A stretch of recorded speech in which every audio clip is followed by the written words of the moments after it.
akulona iphutha lethu ukuthi amaqhawe amanye a-decide ukuthi awuyeke umculo kaMaskandi, acule into ewumfakela kaMaskandi ebese bethi iwona amaskandi. If bebona umculo kaKhuzani befile ngathi lo mculo lo akusiyiwo kahle kahle, uyabhora, iy'namba ay'khuphuki kahle endlela okuyiyona yona, abantu bakhohlwe into eyodwa ukuthi kulaba baculi abambalwa abasasele abay'misele ukuthi becule umaskandi lo ngendlela esiwazi ngayo ba-few kakhulu and bayay'misela kakhulu. I-support angeke bayithole ngendlela okuyiyona yona nabalindele ngayo. La uKhuzani komaskandi baka-original omele omaskandi abanye njengeqhawe, umculo odume kaMaskandi, ama-monthly listeners kube i-issue enkulu kakhulu esetshenzisiwe ukuthi nje impela bemdonse ngawo, bemhudule ngawo, noma yikuphi, bembhixa nje ngendaba yama-monthly listeners. Kodwa kuyabonisa ukuthi cha, uKhuzani lokho abalandeli bakubheka bakubona ukuthi cha, kubalulekile nakho, kodwa-ke akusiyona into osungaze ume uzimelele ngayo.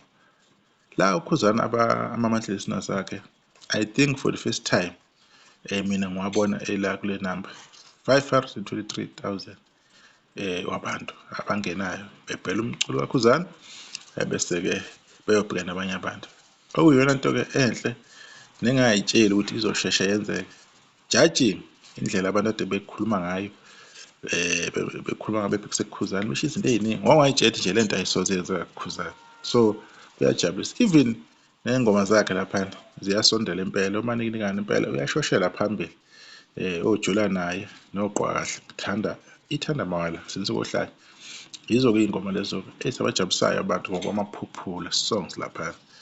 Uma uthi uyaya futhi laphana ku-YouTube, uyabheka monthly audience, abayiphathi nakuyiphatha, abayikhulumi nakuyikhuluma, uyabona nje into yakhona nje touch and go, ayicaci, ayiqanyiswa, vela after sekukhulunyiwe, noma bethi bayazama ukuwaveza lawo monthly audience, bephinde bebuyele back kuma-monthly listeners because ilapho abazi khona ukuthi no uKhuzani akekho lapho, bephushe wona kakhulu ama-post. So yonke lento siyayi-understand. So kuyamangaza ukuthi uKhuzani laphana ku-YouTube ama-monthly audience mangaka, kulawo maskandi laba okwazi ukuthi bacule umaskandi bayiculela into yabo ethandwa yiwona, ethandwa yiwona wonke umuntu, yingakho idume ngaleyo ndlela edume ngayo, because bona omunye umuntu uma ungamtshela ukuthi umaskandi lo, omunye angakuphikisa because imiculo eminingi akusiyona umaskandi eyayiphumela nje endleleni, kodwa ilento abayiculayo ebizwa ngomaskandi esingayazi ukuthi yini. So kuyomele ku-appreciate kubona uKhuzani ekhuphuke kangaka ngento ayenzayo ngomculo wakhe, and siyabonga nathi ukuthi lokho sikubona ukuthi isebenze kanzima uKhuzani. Abantu abanye abasayitshela ukuthi lo maskandi lo uphelelwa isikhathi, kwehlela izinga, bayayicabangela nje, akusilona iqiniso lelo. Uma uthi uyabuya-ke la ku-top 50 laphana-ke ku-Spotify, iy'ngoma lezi ey'ngenayo lapha, i-most yazo iy'ngoma lezi zikuma-single nakuma-EP, zimbalwa ezikuma-album, engiyikhumbulayo zikuma-album yiyo nje le ethi na Ubambo Lami, uMdumazi Hamba Nomjolosi, nethi Ubukhosi Bami, Mzukuli, neNtombi Yasoluntu. Bakhona-ke nabanye-ke engenayo isho ukuthi banama-album noma ama-EP, abantu abanjengoMaqondana, anginayo isho ukuthi na yini, kodwa laphana kuMshini Wemali I know ukuthi usual unokukhipha ama-EP.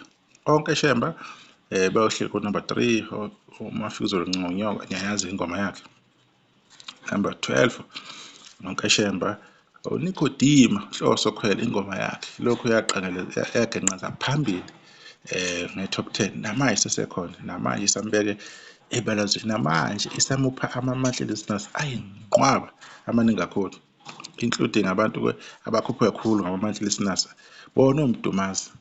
So you can understand and you can see ukuthi kwenzakalani la. Niyabona ukuthi umehluko yini, yile nto engiyishoyo, yile mculo le esingendlela eyiyona, it's too fast, ine-beat, ithatha kumapiyano kakhulu, kunomuntu let's say oyi-1 abamfeaturishayo bonke laba bantu abazi ukuthi ingoma yabo yoshesha ifikise abafuniye khona. So kwesinye isikhathi kumele sikuvume ukuthi vele umculo uyoshintsha ngokusho kwabantu, vele umculo uyakhula, abantu ba-introduce izinto ezintsha, maybe unyaka nonyaka abantu bekuthande lokho, kodwa-ke akusenani. Sibabongelele laba abasayibambile khona lapho kuleya top 50 njengoMaskandi, beqhubeke nje beyimisele. Esiyivala-ke nje ividiyo-ke lokho engifuna ukusho, ngifuna ukukhuluma ukuthi cha, siyamangala impela ukuthi Mkhuba hhayi usebenza kakhulu. Bazokwenza njani-ke abamzondayo? Laba abaphusha kwi-propaganda bazomisa kanjani? Because yizo izinto kade bezimelela kuzo lezi bemhleka kuzona ku-Spotify. Can imagine u-Spotify ukuthi uKhuzani ubekude kanjani? Yes, asazokwehla ama-monthly listeners akhe aku-Spotify, kodwa ukwacabanga ukuthi kafike ku-500K the way kunzima, kungozi makhaza ngakhona bengayitsheli, kodwa kwenzakalile lokho. Beqhubeka kodwa-ke bewuphushe bengene futhi bewudlale loya mculo wedlamlenze. Ividiyo soyibamba lapho-ke. Sodibana ngokuzayo sesokhuluma ngolunye udaba, asazi emhlabeni yiluphi udaba oseluvelile. Siyabonga, nisalahle.